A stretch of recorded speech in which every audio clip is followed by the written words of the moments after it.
What is up, guys? It is Eli from 3-Man Weave, and you guys already know what team I'm doing, and it is the Chicago Bears. So welcome back to my Chicago Bears franchise. And in this episode, we will be going over a little bit of practice and a little bit of expectations for the team and a little bit of preseason trades and cutting and contract extensions.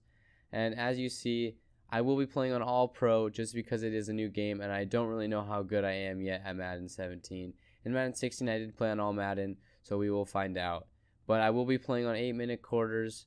I think I'm going to be playing on default sliders for as of right now until I get a better idea of what needs to happen. But I did end up going with the team builder coach package. I did turn off coach firing because I did not want to get fired if we have a down year. But with the goals that you set for your coach, it actually seems to be a lot easier to make it so you don't get fired and so that you can actually achieve a goal that is in reach for your team and your skill set.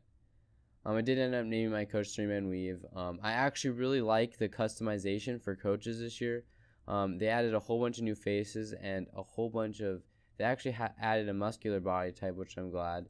And they added a whole bunch of different apparel, and I really like the Nike casual because what's best to watch football and to coach football than in sweatpants and a sweatshirt. But so on this big decision set season goal, I actually did decide to go with 7 wins because the chance of firing is very low, and I don't really expect much this year out of this Chicago Bears team. We do have a really, really weak offensive line and a really strong linebacking core with a fairly decent running back core and wide receiver core. Our cornerbacks are really, really bad at the beginning. We do have Kyle Fuller and Brandon Boykin as our 1 and 2. I am going to be looking to change that and to get some more cornerbacks and more depth. That way that we can kind of play some man and zone defenses and rely less on our linebackers playing zone and kind of blitz them more and rely on our corners to play man coverage. As you do see, I will go to our team, and in the team, I actually really am impressed with this team so far. Kevin White is looking really good as far as a number 2 or number 3 receiver. Alshon Jeffrey is for sure the number 1 receiver.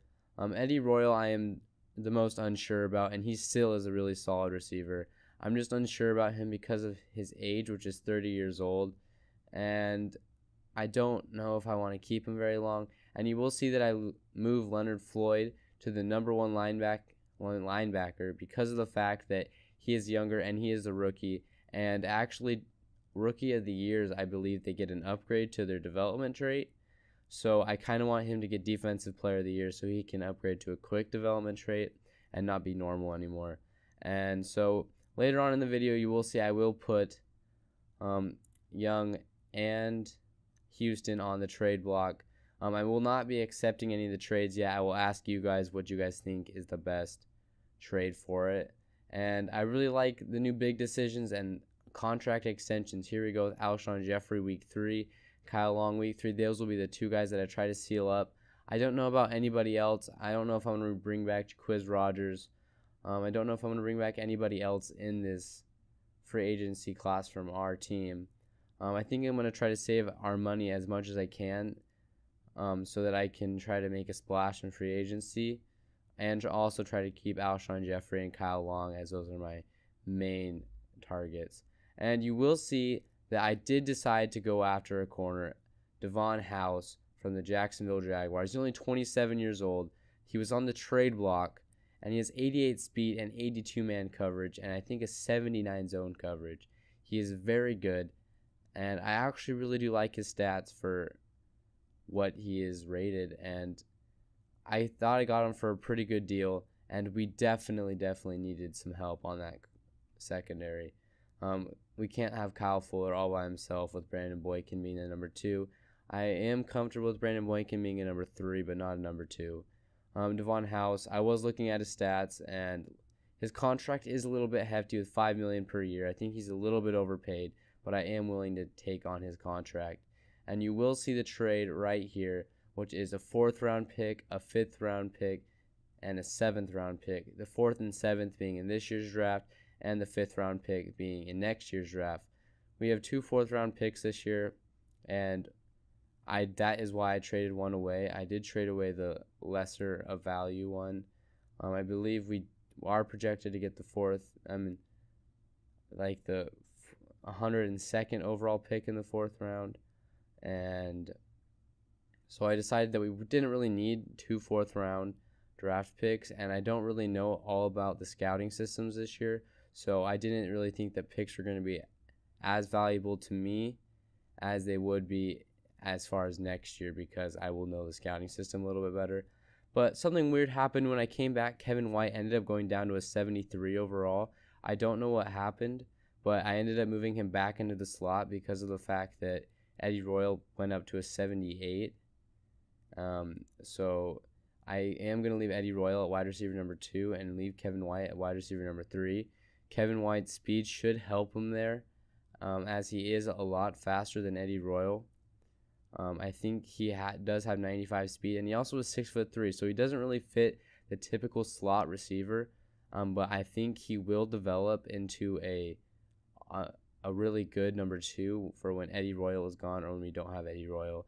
And as you look at this defense, our secondary is coming along a little bit better, and Devon House definitely adds to that.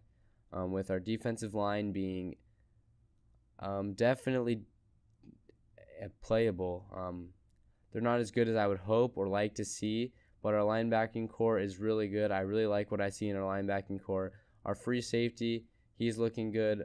Strong safety, I really don't know what I'm going to do, but I do add Willie Young and Lamar Houston to the trade block. I already did get some offers for them, but I will let you guys decide on those offers. I won't tell you what some of the offers are because we will get into that in the next video, and you guys will have to decide then what you guys think the best trades are. But anyways, we're going to head into some pre-game training here, and basically the point of this drill was just to pass it to whoever was open. This was like the dagger drill, trying to get it so you could read the cover 2 defenses, I think. And I was really impressed what I saw with Zach Miller in this practice session. He has great hands, and he actually will run over a lot of defenders. He reminds me of kind of a Gronkowski, but except for the fact that he is older and not as fast and not as big. So he's kind of like a mini Gronkowski, and I actually really like what I saw from him, and he's definitely going to get some more targets. Now on to the defensive side of the ball. Basically the point of this drill was do not let them score a touchdown in 3 of their drives.